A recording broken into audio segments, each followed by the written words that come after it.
Guys మీ pad ఇలా చినిగిపోతుంది కదా, ఇలా స్టిక్కర్స్ వేసేటప్పుడు స్టిక్కర్స్ తీయకుండా నేను ఒక న్యూ ప్యాడ్ తీసుకున్నా. ఇదే ఆ ప్యాడ్.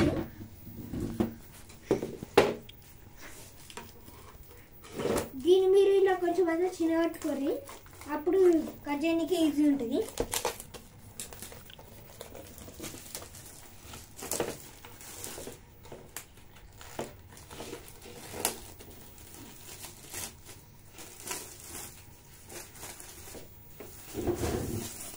ఇలా ఇట్లా వస్తుంది. దీన్ని మనం జస్ట్ ఇలా అనాలి. ఇలా అని ఈడ కింద ఇట్లా పెట్టాలి. ఈడ ఏబిసిడ్లు అన్నీ వస్తాయి. Guys, like and share and subscribe జల్దీ చేసుకోరి. కొద్దిసేపు అయినాక ఇది క్లోజ్ అవుతుంది. అంతే ఇక డాడీ క్లోజ్.